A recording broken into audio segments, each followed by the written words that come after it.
Hi everyone, Dr. Sexton here with Naperville Integrated Wellness, and today we're going to talk about the top 3 causes that could be preventing you from successfully losing weight. So point number 1 would be what I call chronic inflammation.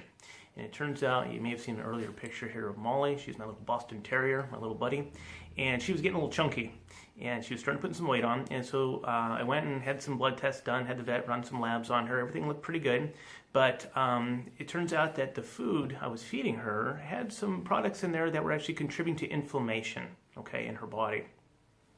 And so I went through, changed her food product, changed what we were feeding her, and then the weight started to come off, and she started to get more energy, and she just really kind of bounced back in a really nice way. So the point is that chronic inflammation is going to interfere with your metabolism. It's going to interfere with your ability to successfully lose weight.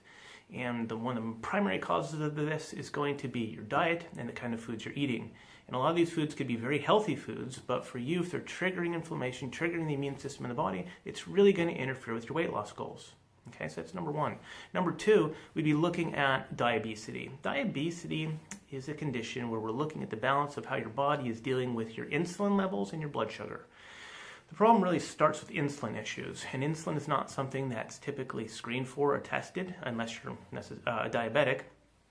And with this, we start seeing problems with insulin affecting your ability to lose weight. So insulin helps get glucose into your cells, but when it starts rising and your cells become a little less accepting the insulin, then we see a resistance to this insulin, and then we start creating more insulin, and then the insulin is going to contribute to the production of creation of body fat. Okay, so we're talking about blood sugar and insulin, and that comes under our category of diabesity.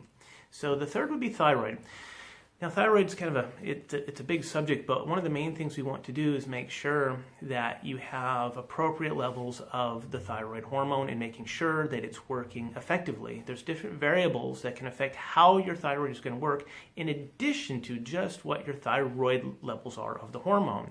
So if we have imbalances of other hormones like estrogen or testosterone, that can affect how your thyroid works. Again, inflammation can affect how your thyroid works. And we have all these different variables. It's not just a simple matter of just looking at 1 or 2 tests. So we run quite a few tests in the office to really get a good idea of how the thyroid is functioning, to make sure we have optimal function in that system, because your thyroid is really key when it comes to your metabolism.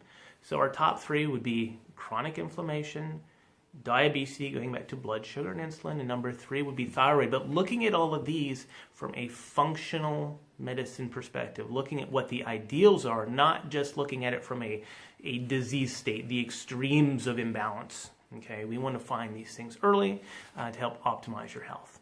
So if you'd like some more information on this, click on the link, and thanks for listening.